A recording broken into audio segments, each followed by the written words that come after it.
நிசேயா விசுவாச பிரமாணம். வானத்தையும் பூமியையும் காணப்படுகிறதும் காணப்படாததுமான எல்லாவற்றையும் படைத்தவராயிருக்கிற சர்வ வல்லமையுள்ள பிதாவாகிய ஒரே தேவனை விசுவாசிக்கிறேன். ஒரே கர்த்தருமாய் தேவனுடைய ஒரே குமாரனுமாயிருக்கிற இயேசு கிறிஸ்துவையும் விசுவாசிக்கிறேன்.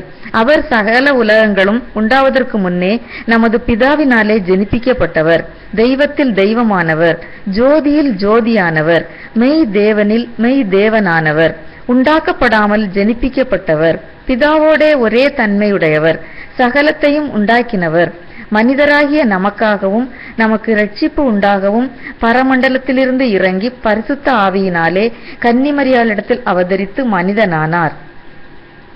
நமக்காக பொந்தியு பிலாத்துவின் காலத்தில் சிலுவையில் அறையுண்டு பாடுபட்டு அடக்கம் பண்ணப்பட்டார். வேத வாக்கியங்களின்படி 3ஆம் நாள் உயிர்த்தெழுந்தார். பரமண்டலத்துக்கு ஏறி பிதாவின் வலது பாரிசத்தில் வீற்றிருக்கிறார். உயிருள்ளோரையும் மரித்தோரையும் நியாயந்தீர்க்க மகிமையோட திரும்ப வருவார். அவருடைய ராஜ்யத்துக்கு முடிவில்லை. கர்த்தருமாய் ஜீவனை கொடுக்கிறவருமாய் பிதாவிலும் குமாரனிலும் நின்று புறப்படுகிறவருமாய் பிதாவோடும் குமாரனோடும் கூட தொழுது தோத்திரிக்கப்படுகிறவருமாய் தீர்க்கதரிசிகள் மூலமாக உரைத்தவருமாயிருக்கிற பரிசுத்த ஆவியையும் விசுவாசிக்கிறேன். ஒரே பரிசுத்த பொதுவான அப்போஸ்தல திருச்சபை உண்டென்று விசுவாசிக்கிறேன். பாவ மன்னிப்புக்கென்று நியமிக்கப்பட்ட ஒரே ஞானஸ்தானத்தை அறிக்கையிடுகிறேன். மரித்தோர் உயிர்த்தெழுதலும் மறுமைக்குரிய ஜீவனும் உண்டாகும் என்று காத்திருக்கிறேன். ஆமேன்.